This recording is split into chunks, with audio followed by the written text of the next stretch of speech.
Danny Stewart joins us on Panthers TV to look ahead to the weekend. Danny, gone down to the final weekend. How do you assess what, I guess you take care of what you need to do. That's the first thing. Yeah, I mean, what's in our control, right? And that's our games against Belfast. And then whatever happens in the other games, we just got to hope for the best. But yeah, I know Belfast is too good of a team to be looking elsewhere. So yeah, I know our preparation, our focus is all on that first game in Belfast. We've talked a bit throughout the season about the season you've had and how you've transformed the club. What does it feel to take this team down to the final weekend in a title race?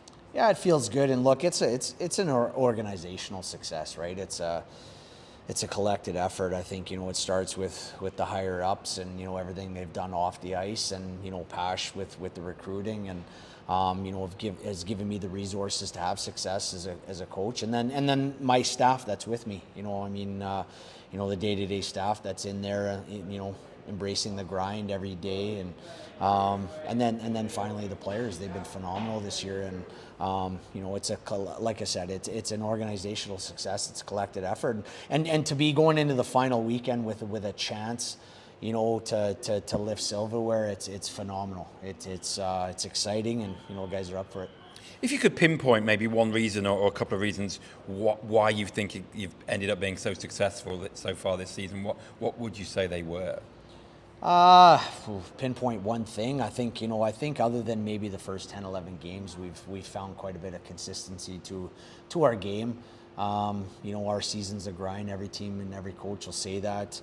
There's some nights you're not at your best, but I think we've been good at finding ways when we haven't been at our best to win hockey games, and whether that's through timely scoring, whether that's through just digging in and finding a way, or good goaltending. All those have amounted to winning games when maybe we shouldn't have, and I think that's necessary when you're going to win this league, especially with the setup and the league title being so important and essentially the big one. So that's probably the main focus and reason why we're here. One other thing, I know our Panthers commentator, John O'Bullard, loves to talk about scoring in bunches, but he makes a very relevant point. How crucial do you think that's been? Because when you get on that roll, you can turn a game and blow teams away.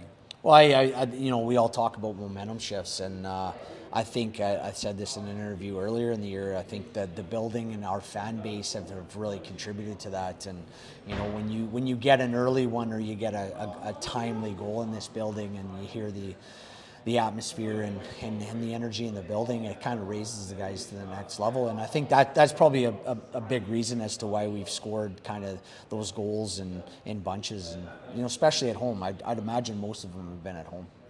Just going on to Saturday, and let's hopefully Sunday, I guess normally you always say it's in our control, we can't worry about things elsewhere. It's not in our control this weekend. So how much of an eye are you going to have to keep in Sheffield? Are you going to have to be fed scores, do you think, on the bench? Because I know you've got to win anyway, but are you going to be keeping a keen eye, I guess is my question. I think so, but it's not like, nothing that happens in the other games will affect what we do in our game.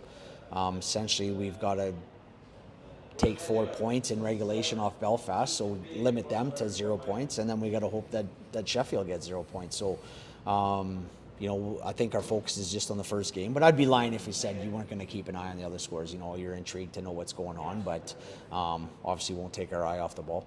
Okay, have a good weekend. Yeah, thank you.